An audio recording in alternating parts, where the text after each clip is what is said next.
मोक्षमार्गस्य नेतारं भेत्तारं कर्मभूभृतां ज्ञातारं विश्वतत्त्वानां वंदे तद्गुणलब्धये।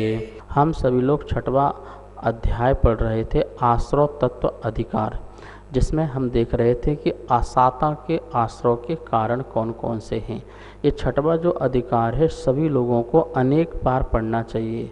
जीवन जीने की कला है।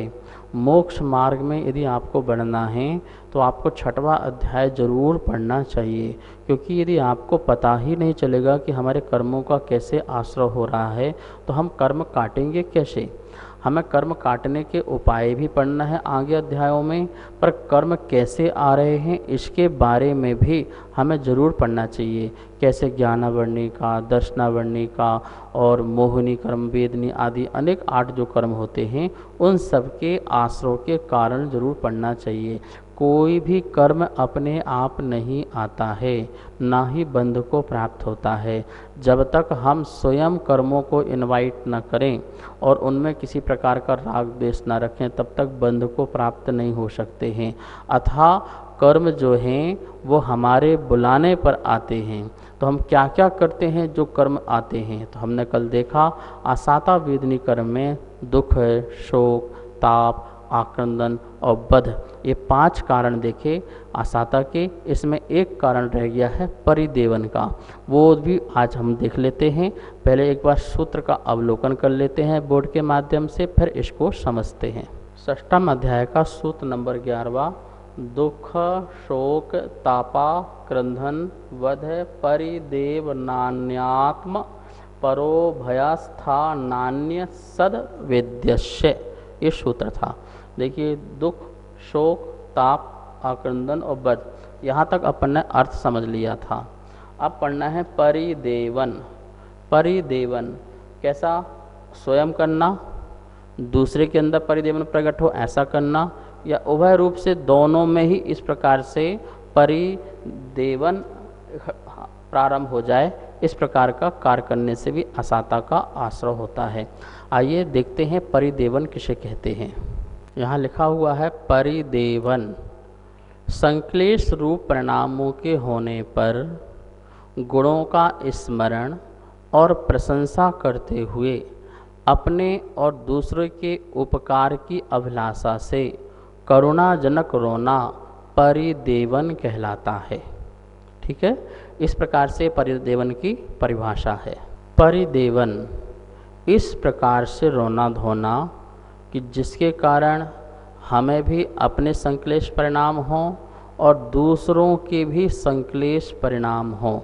ठीक है ना, इस प्रकार से विलाप कर रहे हैं कि दूसरों के अंदर करुणा प्रकट हो, दूसरे के अंदर हमारे प्रति दया प्रकट हो। तो इस प्रकार से भी परिदेवन आदि होता है, पर अंदर अपने संक्लेश परिणाम हैं। तो किसी के गुणों को याद करके, मान लो कोई व्यक्ति था और वो आपका उपकार किया था, आपकी हेल्प की थी और आपको वह याद आया, तो याद आया तो आप इस प्रकार से रोने लगे कि सामने वाला व्यक्ति भी क्या होने लगा? रोने लगा। अच्छा, आप किसी के मरण में जाते हैं तो वहाँ पर यदि रोते हैं, परिवार वाले कैसे रोते हैं? वो इस प्रकार से रोते हैं कि आप भी क्या करते हैं, आपके आँखों में भी क्या होते हैं? आंसू आने लगते हैं। आप रोना नहीं चाह रहे, लेकिन आप भी इतने भावुक हो जाते हैं कि आपके आँखों में भी आंसू। तो वो स्वयं परिदेवन कर रहा है और इस प्रकार से कर रहा है कि दूसरे के भी आँखों में आंसू आ गए, तो ये परिदेवन हो गया। ठीक है ना, अपना देवन और परिदेवन, स्वयं रोना और दूसरे भी व्यक्ति रोने लग जाएं, तो इस प्रकार से अपनी क्या करना? अभिव्यक्ति करना। तो यहाँ पर शास्त्र में लिखा हुआ है, संक्लेश रूप परिणामों के होने पर गुणों का स्मरण और प्रशंसा करते हुए अपने और दूसरे के उपकार की अभिलाषा से करुणाजनक रोना। अपने उपकार की अभिलाषा और दूसरों के उपकार की अभिलाषा से इस प्रकार से रोना कि सामने वाला हम पर भी उपकार करे या दूसरों पर भी क्या करे? उपकार करे। ऐसा रोने पर भी आसाता कर्म का आश्रय होता है, क्योंकि वहाँ आपकी चाहे क्या है। जैसे मान लो किसी का पति मर गया, तो पत्नी रोती है अब मेरा क्या होगा। इस प्रकार से विचार करते करते वो छाती पीट करके रोने लगती है। तो वहाँ पर आसपास जितने लोग होते हैं, चिंता मत करो, हम तुम्हारे साथ हैं, जो होगा हम करेंगे, सहयोग करेंगे, ऐसा करेंगे, वैसा करेंगे। वो इस प्रकार से अपना रोना धोना करते हैं कि जितने भी लोग परिवार के लोग आए हुए हैं वो क्या करें, हमारा सहयोग करें, हमारी सहायता करें और हमारी देख रेख करें। इस कारण से ऐसा विलाप करना, तो ये विलाप ऐसा मन में संक्लेश परिणाम अंदर भरा हुआ है, तो ऐसी मायाचारी का भी परिणाम भरा हुआ है।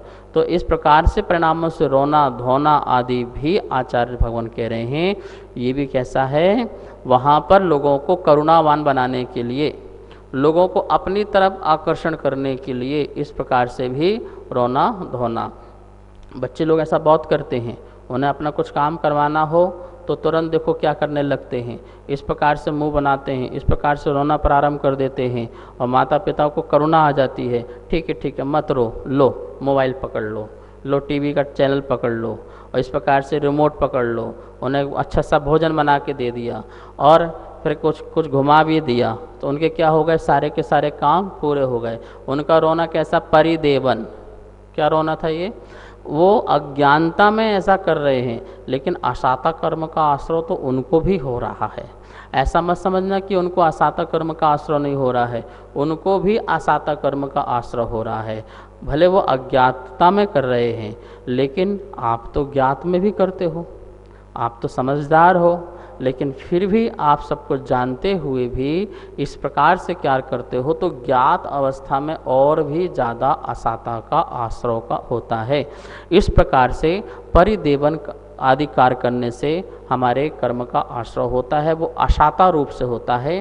फिर ऐसा क्या होगा, फिर हम पर भी इसी प्रकार के कार्य होना प्रारंभ हो जाएंगे। हे गुरुदेव नमोस्तु। दुख शोक आदि ये दुख हमें और दूसरों को, दोनों को कैसे दुख देते हैं? क्रोध आदि के आवेश आ जाने पर आत्मा स्वयं दुखी होती है। देखिए, किसी भी निमित्त आदि के माध्यम से आप क्रोध करते हैं या मान करते हैं या माया करते हैं, तो ऐसे परिणामों से आत्मा क्या होती है, स्वयं दुखी होती है। तो ये स्वयं दुख संबंधी वाला कारण हो गया। और तुम्हारे इस प्रकार के दुख के कारण से सामने वाला व्यक्ति भी दुखी होने लगता है, तो वह भी आपका जो क्रोध आदि जो कारण है वो दूसरे के दुख में भी कारण बनता है। जैसे आप घर में झगड़ा करते हो, झगड़ते हो, तो झगड़ने से आपको सुख मिलता है कि दुख मिलता है, ठीक है ना। तो आपको तो दुख ही मिलता है, पर आप अपने उसे सुख समझते हैं। क्या सुख समझते हैं, देखो मैंने जो कहा वो हो गया, तो हम सुख के लिए करते हैं। में से किसी व्यक्ति ने एक बार पूछा कि व्यक्ति जीवन में दुख का काम करता है कि सुख का काम करता है, तो मैंने ये कहा कि हर व्यक्ति सुख के लिए ही काम करता है, दुख के लिए कुछ भी नहीं करता है। झगड़ा क्यों करते हो, सुख के लिए। कोर्ट कचहरी क्यों लड़ते हो, सुख के लिए। आप जो कुछ भी करते हो दुख के लिए थोड़ी करते हो, हर काम सुख के लिए करते हो। झगड़ा किया, तुम्हारी जीत हो गई, तुम सुखी हो गए। तुमने कोर्ट कचहरी किया, तुम्हारी जीत हो गई, तुम सुखी हो गए। तो हर चीज़ आप सुख के लिए करते हो।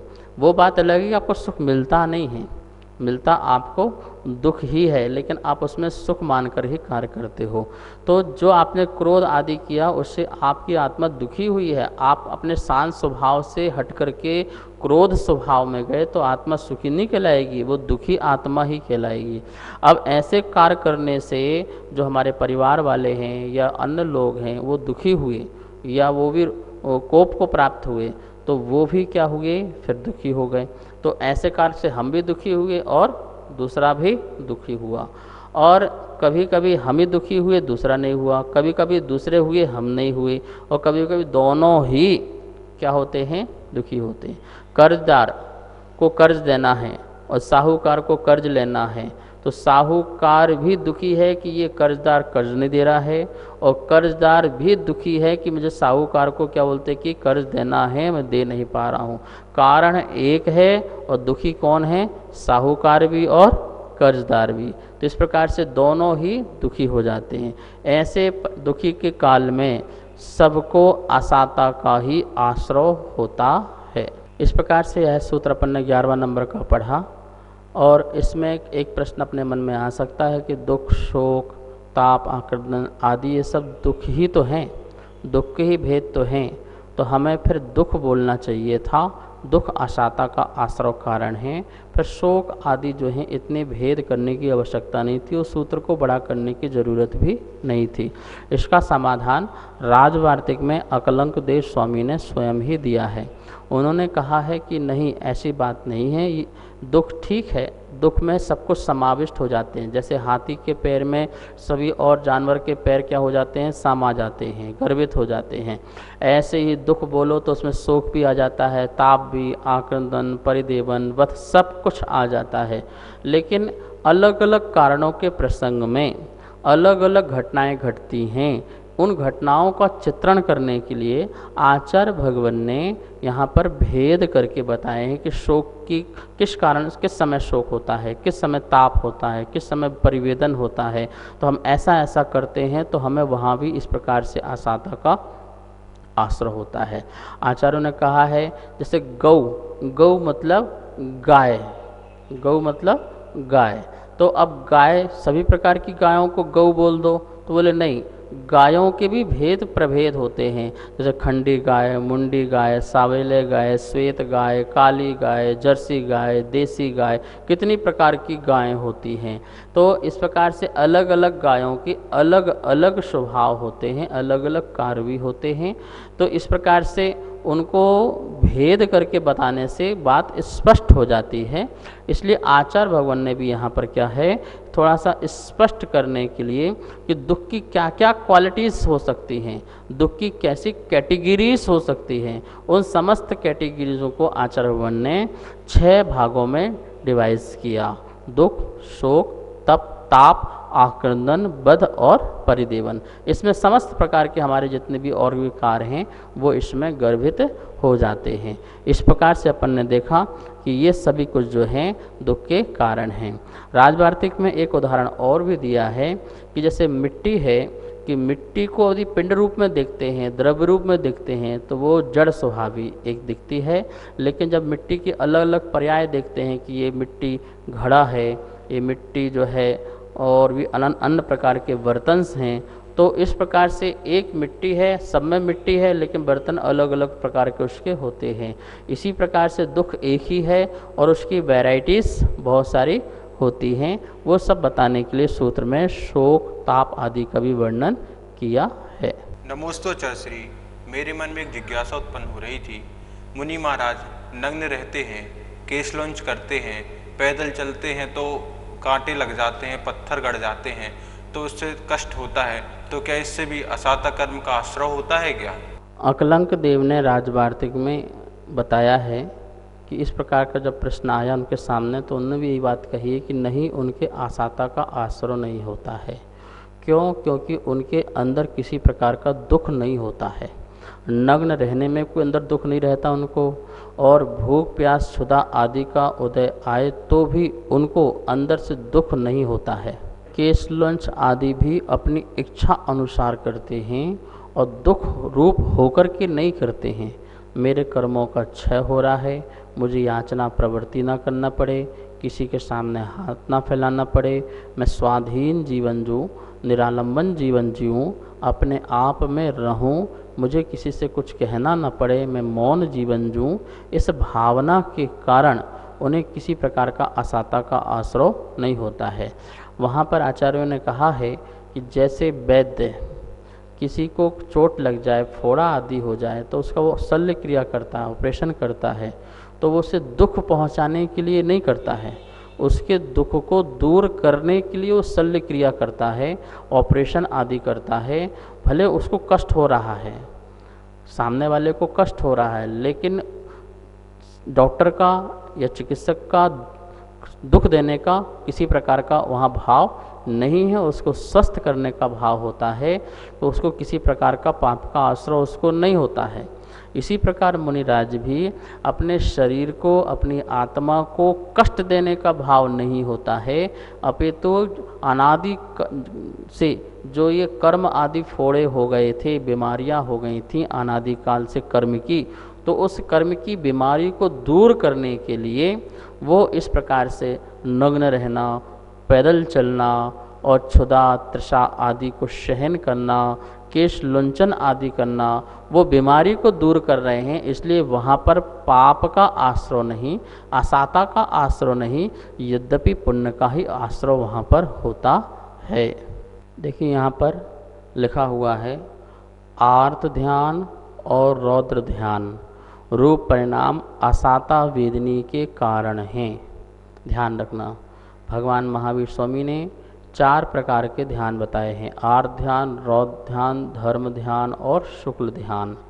इनमें से जो 2 ध्यान प्रारंभ के हैं, आर्त दुख के काल में होने वाले परिणाम आर्त हैं, और उसके कारण फिर परिणाम जो क्रूरता आ जाए परिणामों में, उसका नाम है रौद्र ध्यान। तो रौद्रता आ जाए तो वो आर्त और रौद्र ऐसे जो ध्यान हैं, ध्यान मतलब एकाग्रता, दुख संबंधी एकाग्रता, क्रूरता संबंधी जो एकाग्रता है, इन सब से भी आसाता वेदनी कर्म का आश्रय होता है। धर्म ध्यान से आसाता नहीं होता, धर्म ध्यान से तो साता का होता है।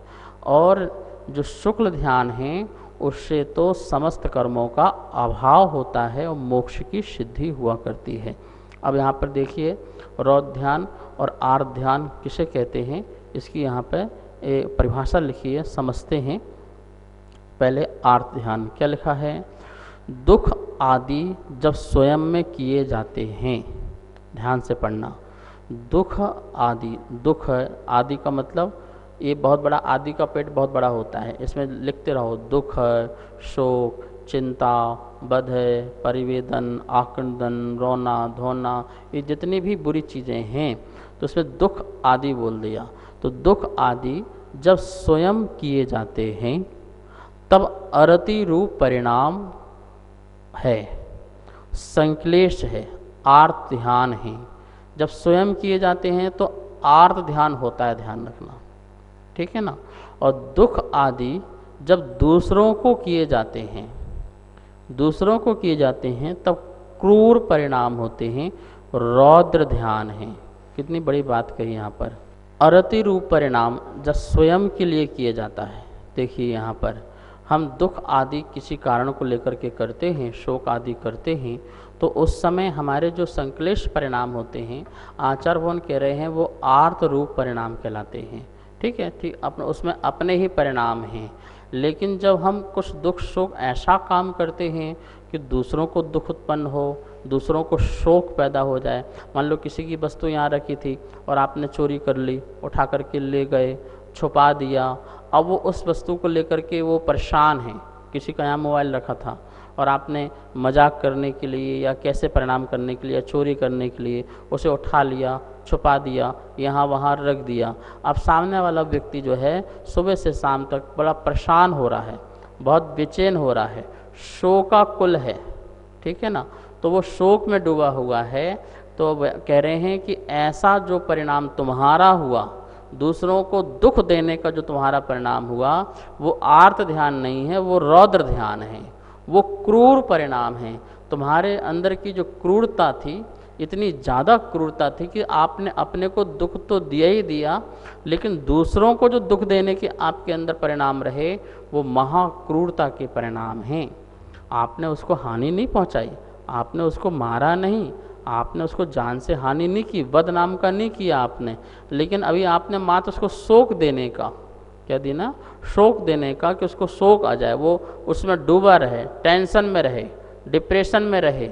तो इस प्रकार के जो परिणाम आपने दिए हैं वो परिणाम रौद्र परिणाम हैं। महानुभाव, इससे बहुत आशाता कर्म होता है।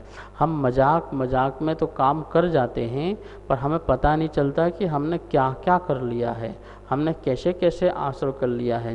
लोग कहते हैं महाराज हम तो ज़िंदगी भर धर्म ध्यान करा, हमने कभी किसी का कुछ बिगाड़ा नहीं, हम तो पूजा पाठ करते रहे, फिर भी हमारे लिए कर्म का उदय आ गया, शरीर में परेशानी है, घर में परेशानी है, ऐसा हमने क्या किया। यही सब चीज़ें हमें याद नहीं रहती हैं, हमें पता नहीं रहती हैं। और हम क्या क्या करते रहते हैं। मजाक में ज़्यादा कर्म बनते हैं, हंसी मजाक में ज़्यादा कर्म बनते हैं, गपशप करने में ज़्यादा कर्म बनते हैं। लोग गॉसिप करते रहते हैं, गपशप करते रहते हैं, बेमतलब की बातों को पढ़ते रहते हैं और उसमें अपने परिणाम बुरे करते रहते हैं। चुटकुले पढ़ना, हंसी के फुब्बारे पढ़ना, ये सब क्या है? ये सब तुम्हारे आसाता कर्म के आश्रय के कारण हैं। किसी चीज़ को लेकर के तुम मजाक उड़ाते हो, उपहास उड़ाते हो, ये सब आसाता कर्म के आश्रय कारण है। ये क्रूरता के परिणाम हैं। किसी को बैठे बैठे किसी के बारे में बुरा सोचना, बुरा कहना, बुरा बोलना, ये सब आसाता के हैं। तो आचार्य उन्होंने आर्त ध्यान और रौद्र ध्यान को दोनों को कैसे अलग किया।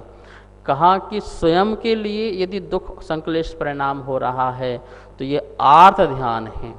इष्ट वियोग, अनिष्ट योग, पीड़ा चिंतन और आगामी काल के सुखों के बारे में सोचते रहना। कितने लोग ऐसे हैं जो आगामी काल के सुखों के लिए हमेशा सोचते रहते हैं, अब क्या होगा, आगे क्या होगा, कैसे जीवन चलेगा, कैसे रहेंगे, क्या बच्चों का होगा, परिवार का क्या होगा, इसका क्या होगा, उसका क्या होगा, ज़्यादा हुआ तो पड़ोसी वाले का उसका क्या होगा, फिर समाज का क्या होगा, फिर देश का क्या होगा, अब कोरोना आ गया तो विश्व का क्या होगा। कितनी तुम्हारी चिंताएं बढ़ती जा रही हैं, कितना तुम आर्त ध्यान में लगे हुए हो। ऐसे जो तुम्हारे परिणाम चल रहे हैं, लोग घर बैठे सोच रहे हैं, डिप्रेशन में जा रहे हैं, बहुत डिप्रेशन में जा रहे हैं, तनाव हो रहा है, अब क्या होगा, अब क्या होगा, अब क्या होगा। ये सब जो परिणाम हैं आसाता के आश्रय के कारण हैं। इससे तुमको आसाता ही आना है, साता नहीं आना है। अरे ये तो मौका मिला हुआ है घर में बैठने का, खूब धर्म ध्यान करो, बहुत स्वाध्याय करो, जाप करो, आराधना करो। हे भगवान, मैं भागता ही रहा, मैं टिका नहीं घर में, आज मुझे किसी कारणवश मुझे टिकने का अवसर मिला है, तो मैं खूब स्वाध्याय करूं, खूब अध्ययन करूं, खूब ध्यान करूं, खूब जाप करूं, अपने आसाता कर्मों की निर्जरा करूं। ऐसा कार्य करना चाहिए, ना कि उल्टा सीधा विचार करना चाहिए।